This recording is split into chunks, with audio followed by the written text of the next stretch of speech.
Zakaj se imajo afganistanske ženske za ujetnice svojega spola in zakaj ima talibansko ravnanje z ženskami razsežnosti zločina proti človeštvu? Z mano je Metka Naglič, Amnesty International Slovenija. Sem ujetnica svojega spola, rekla neka Afganistanka, ki govorila seveda v imenu vseh Afganistank. Zakaj se imajo afganistanske ženske za ujetnice svojega spola?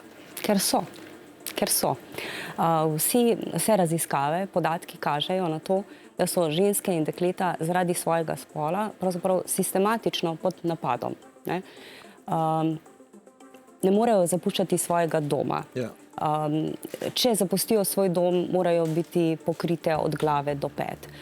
Morajo biti samo za oči. Ne smejo se šolati več. Ne smejo se šolati, rabijo moškega sorodnika. Dejansko, pravzaprav jim sistematično na vsakem koraku omejujejo pravice, gibanje, brišejo jih. In recimo, vi ste rekli, ujetnica svojega spola, meni se recimo zelo dotaknilo, ko je ena Afganistanka rekla, da jih več čuti, da so postale nihče. Ja, preganjajo in kriminalizirajo jih dobesedno na podlagi spola. Zdaj, to talibansko ravnanje z ženskami ne bi imelo razsežnosti zločina proti človeštvu, ker v Amnesty International in pa Mednarodni komisiji pravnikov smo že lani, torej v 2023, izdali poročilo, kjer smo razdelali po kaznivem dejanju, mednarodnem zločinu na podlagi spola, da dejansko gre za to. Se pravi, raziskali smo to, da gre za sistematično, da gre za načrtno, da gre za namerno, da je usmerjeno proti ženskam in da so vsa dejanja, ki se dogajajo, ponavljajoča in tako zelo huda, da izpolnjujejo vse te elemente. Žal se pa v bistvu na področju zagotavljanja odgovornosti praktično ne dogaja kaj dosti. Velik absurd je ta, da tam, kjer je bilo prej ministrstvo, par let nazaj za ženske zadeve, je zdaj izrazito protižensko ministrstvo za spodbujanje kreposti in preprečevanje greha. Kaj to ministrstvo počne? Ja. Prav to sem mislila, da vam moram reči. To in še en drug absurd v množici absurdov. Kaj oni delajo? Oni nadzirajo ženske. Oni nadzirajo seveda tudi moške, ampak predvsem ženske, če kršijo moralna pravila. In recimo to kršijo na tak način, če se ne obnašajo v skladu z predstavami talibanov, ki so de facto oblast, v tem, kako bi se morale ženske obnašati. Ne smejo recimo glasno govoriti. Glas je prepovedan žensk. Ja. In to dobesedno, ampak tudi na simbolni ravni. Recimo ženske, kdaj se znajdejo v priporu, kjer so grozljive razmere? V dveh primerih običajno. Če jih zalotijo, ta moralna policija, če jih zaloti, jih aretirajo, pretepejo, strpajo v zapor, ali če protestirajo, v preteklih letih so malo več, mirno protestirajo in zaradi tega jih tudi strpajo v zapor. Se pravi, ta glas, tudi ta dvigniti glas, zagovarjati svoje pravice, se v bistvu preganja. Terjajo popolno podrejenost, nevidnost terjajo. Nevidnost, popolna podrejenost. Recimo, eno je to ministrstvo ženske, se spremenil to ministrstvo. Drugo, recimo, popolnoma so razmontirali cel sistem varstva, zaščite žensk, ki so žrtve nasilja na podlagi spola, se pravi družinskega nasilja. Do te mere, da so pravzaprav vse politike, vse ustanove so odpravili, varne hiše zaprli, te ženske, ki so bile žrtve, so potem poslali nazaj družinam ali pa na ulico, nekatere celo so pristale v zaporu. Absurdno so pa storilce teh kaznivih dejanj na podlagi spola izpustili na prostost. Afganistan je prizorišče najhujše, najbrutalnejše, najsistematičnejše vojne proti ženskam. To je prizorišče najhujšega zatiranja žensk, ne? Ja, v bistvu govorimo že o spolnem apartheidu. Ja, to je trenutno brez primere. Ja, na tej ravni je v bistvu... Nikjer niso ženske tako nevidne, no? Tako je. Ja.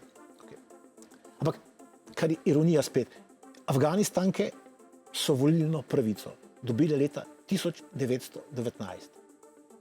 Slovenke so dobile bistveno kasneje, šele po drugi svetovni vojni. Ja. Afganistan, ne samo ženske, ampak ženske predvsem, je že okrog 50 let pravzaprav prizorišče grozljivih konfliktov in ciklusa nasilja. In tudi zdaj se pravzaprav že v zadnjih 20 let dogajajo te spremembe, ti napadi na pravice. In tudi talibani, recimo, tudi preden so de facto postali oblast, so bili oblast v kakšnih provincah. Tako da v bistvu nas ne sme presenečati, da so enkrat že bili na oblasti, počeli te stvari in jih potem pravzaprav napovedali in povedali in jih ponavljajo. Kar je presenetljivo je to, kako je pravzaprav nekonsistenten in nestrateški odziv mednarodne skupnosti. No, vse to sem hotel reči, to počnejo na odprti sceni pred očmi svetovne javnosti. A je mednarodna skupnost izneverila, izdala afganistanske ženske?